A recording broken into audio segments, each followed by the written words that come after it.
You be Hey like, guys and gals, here's our live shotgun handle demonstration and question session, man. You got any questions, just let me know in the comments. But while we're waiting for people to log on, what we're gonna do, I'm gonna show you, we got the El Camino here. Check it out, see what we did to it. I don't know if you guys remember it from the TV show, Texas Metal. Did a full interior, me and John did a full interior on this thing. He came in for an update. We did 412s in the back on a JL RD 1500. Tightened up a couple of things here and there. Came out looking really cool. I thought you guys might want to see it while we're waiting for people, man. Looks groovy. All right, let's get to it.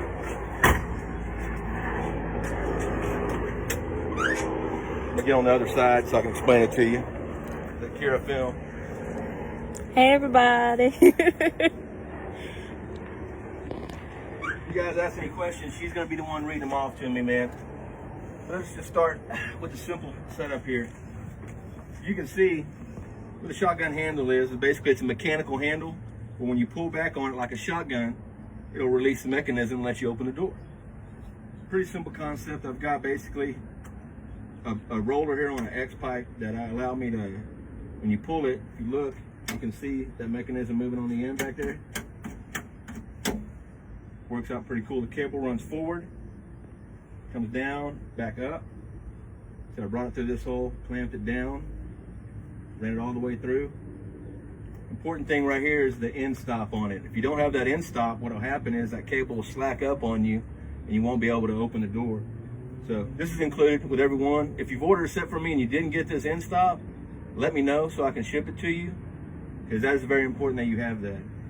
And then I also have a custom little end on for the cable that has like a little hook that goes inside your door mechanism so you can open it up. I'll show you a better way of looking at it right here. We have the mechanism. You can see the back side. It's on rollers. Got the cable. Same thing. So I say it's like a shotgun because take it, you pull it back like that, and it opens up. For return, I've got urethane O-rings on here that pull it back, so there's no clanky springs hitting up against anything. You can take these if you need to for mounting, and you can move these bars to the back side if you have to push it out more. You can space them out. Wouldn't recommend really space them out too much from the bar because it'll get kind of flimsy, and you want it as strong as you can. Now with these rollers, you can see there's 3 wheels, and sometimes it may get a little loose, or when you first put it on, it's a little loose. There's a cam bolt inside here that allows you to turn this wheel to get it tightened up. When you turn that bolt, it can tighten it up or loosen it if it's too tight, however you want to do it. Lock it down. If you really want to hold it in place, put Loctite on it to make it a little stronger. That's pretty much it, man. It's a simple piece. The hardest part about doing these, hooking them up, you can see it's simple. Once you get it mounted, you hook it up to the mechanism, it works every time. The hardest part is figuring out where to mount it and then what's in the door behind it. Because you may have, like right here, there's a track. Show them on that one, Kira. There's a window track right there. And I had to cut the mechanism. Get up closer to it. See right here on it, Kira? Right here? Mm-hmm. Right in there. I had to cut the actual door handle to fit around the window mechanism because of where I wanted to place the handle. So, look back this way now. And so, the hard part is the actual, like I said, when you design your door panel and you put it on, or if you're using a factory panel and you just want to put the armrest on, is locating that. The way I do it is I'll design it out, lay it out, and then you can tape up the door back here. And then when you have your slot where you want your handle to go, because if you look on the back of the handle, it's got a slot that this mounts to, right?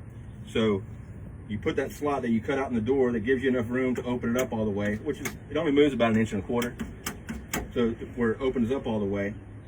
Then you mount your door panel and you mark on that piece of paper where it should be. Then you can get your center line where this is. You can see I marked mine right here, have a center line, and then you cut out your handle to fit in that area. Pretty, not too hard, but that's the hardest part of the whole deal. Once you got that, it's easy.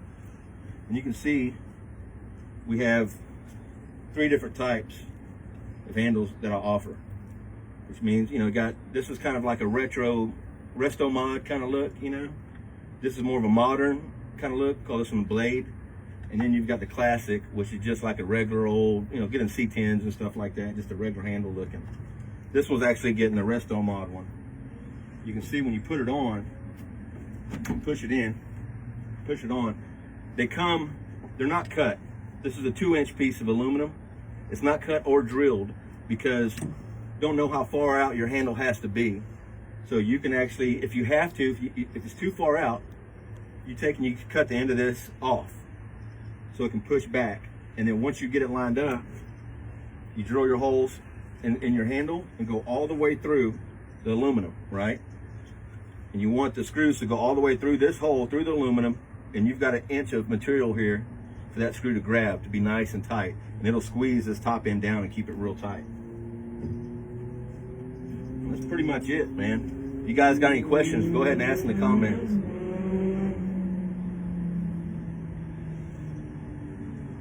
If there's not any questions, I think we'll be about done.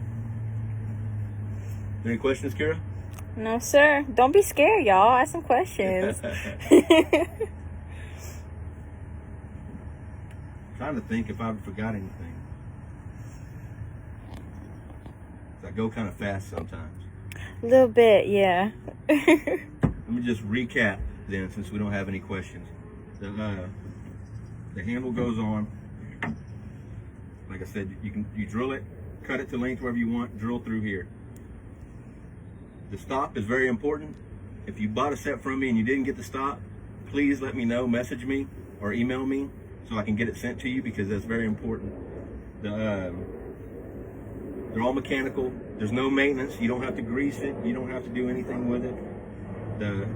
The cable is adjustable if you need it to adjust your slack, just like a bicycle cable. But this is thicker and stronger than a bicycle cable, but the mechanism is like a bicycle cable right here. You can adjust it in and out to determine your tension on there. I think that's about it. We got 3 different handles. And actually they're on sale right now for Christmas. So if you guys do order a set, you'll get them before Christmas. Parts, some of the materials, I don't know if you heard about the supply chain issue. Some of the materials take a little while to come in. I had a little while getting these cables in right now. So normally it's a 4-week. I got to change it on the website to a 6-week, just in case, just to cover my ass. I don't want you guys mad at me. So I think that's where we're at, man. You can go to HeathMooreInteriors.com, pick you out the SG1, SG2, or SG3, and I'll personally make them and get them sent to you. Appreciate you guys, man. Oh, and I'm also gonna put this, I'm gonna attempt to put this in my feed, so in case you guys missed it, you'll be able to catch it there. Thanks. Later on. Bye, everybody. Make sure once they share the feed, Gary.